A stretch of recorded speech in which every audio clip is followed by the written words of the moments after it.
Just 300 metre के बाद। और महाराज जी यहाँ पे सभी परिक्रमा वासियों के लिए सेवा पूजा दे रहे हैं।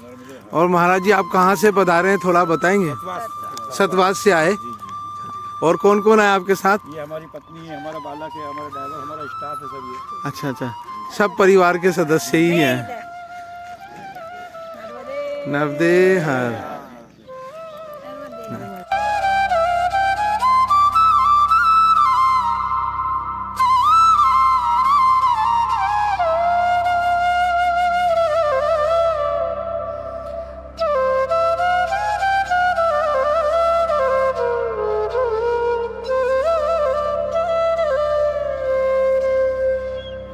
मध्य प्रदेश शासन के राजस्व विभाग के द्वारा परिक्रमा वासियों के लिए 45 करीब 50 नाव होंगी, इनको मिलाकर के एक पुल बनाया गया है। और जो परिक्रमावासी बोलते हैं ना, जय हो माई की तो चिंता काय की, तो ये वही हो रहा है। आज दामनपुर से हम लोग इमली घाट के लिए रवाना हुए हैं और रास्ते में राजस्व विभाग मध्य प्रदेश शासन की ओर से ये नाव के ऊपर पुल बना करके परिक्रमा वासियों की व्यवस्था की गई है ताकि वो आसानी से पार कर सकें। और ये कहा जाता है कि परिक्रमा करना बहुत सौभाग्य की बात है और ये आदमी अपनी इच्छा से नहीं करती, मैया की मर्जी से कोई भी कर पाता है। और जो तट पे जो रहने वाले हैं उनसे ज़्यादा सौभाग्यशाली हम लोग मानते नहीं कि कोई और है। क्योंकि 10 लाख करीब जो इस पे चल रहे हैं उनको सेवा का सौभाग्य जो तटवासी को मिला है, परिक्रमावासी को भी नहीं है। और हम जिस मैया की परिक्रमा कर रहे हैं और हम अपने आप को सौभाग्यशाली मान रहे हैं, तो आप ये सोचो कि ये तो दिन रात यही है और यहाँ रह करके सेवा कर रहे हैं, तो इनसे ज्यादा सौभाग्यशाली कोई हो नहीं सकता। और ऐसा कहा जाता है कि जो परिक्रमा लगाता है उसको वैकुंठ धाम मिल ही जाता है, हरि की प्राप्ति हो ही जाती है। मगर ये जो सेवा कर रहे हैं इनको तो हरि की प्राप्ति निश्चित रूप से हो ही गई है। बस ये है कि ये वेटिंग में, और ये जब इनकी कंफर्म हो जाएगी तो हम वेटिंग में आ जाएंगे। महाराज एक संक्षिप्त में आप अपना परिचय और 2 शब्द आप बोलेंगे तो हमको बहुत अच्छा लगेगा। मैं तहसीलदार सतवास हूँ। आप देख पा रहे हैं यहाँ माया दतुनी बह रही है और आगे जाके ये नर्मदा नदी में जाके साथ में संगम है, वहाँ पे प्रवाहित हो जाती हैं। आम दिनों में यहाँ से जो परिक्रमावासी आते हैं वो कम संख्या में आते हैं, तो प्रशासन के नाव के माध्यम से यहाँ पे परिक्रमावासी नदी को पार करते हैं। लेकिन चूंकि दादा गुरु के साथ लगभग 2000 परिक्रमावासियों का बड़ा जत्था है, तो उनको जब परिक्रमा करके जाते हैं तो वो दूर से लगभग 35 किलोमीटर का फेर करके उनको पार करना पड़ता है। तो विगत पिछले साल से और इस साल से हमने ये किया है कि यहाँ पे हम एक नाव का पुल बनाते हैं।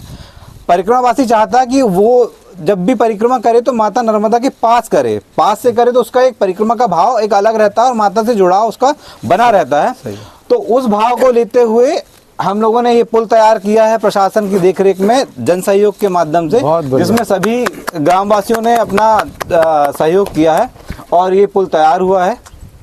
और एक बात मैं इसमें और कहना चाहूंगा महाराज, ये जो पुल का निर्माण हो रहा है, ये इसका टारगेट क्या है, कब तक पूरा होने का कुछ है? इन दिनों में कंप्लीट हो जाएगा। मतलब अगले साल जब परिक्रमावासी परिक्रमा करने आएंगे, बिल्कुल अगले साल। 2 लाइन ना बता मैया का। हाँ। माई रेवा के हम बालक है, मैया दूध पिलावत है, मारे वाके हम सेवक है, मैया गोद खिलावत है।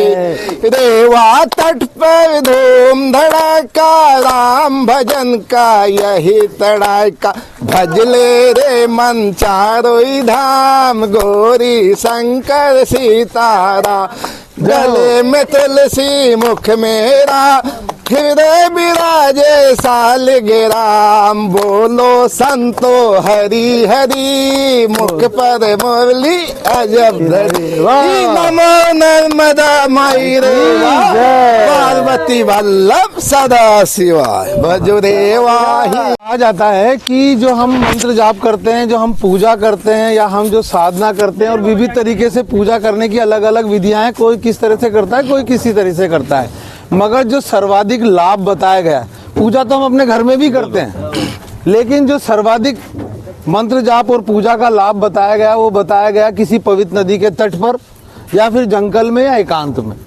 लेकिन जो असंख्य गुना जो लाभ मिलता है वो मिलता है भगवान की नित्य लीला स्थली में। अब नित्य लीला स्थली, जैसे भगवान श्री कृष्ण की नित्य लीला स्थली क्या है? मथुरा वृंदावन। जी। तो यमुना जी के तट पर बैठ करके और भगवान की नित्य लीला स्थली पे हम जब मंत्र जाप करते हैं तो उसका असंख्य गुना लाभ हमको मिलता है। लेकिन ये नर्मदा नदी का तट एक ऐसा तट है जहाँ भगवान शिव और भगवान विष्णु की नित्य लीला स्थली रही है। कैसे, वो मैं बताता हूँ कि विष्णु भगवान का एक अवतार है राम भगवान का। राम भगवान ने अपने वनवास काल की लीलाएं जो है इसी नर्मदा नदी के तट पर ही की हैं, और भगवान शिव की भी ये नित्य लीला स्थली है।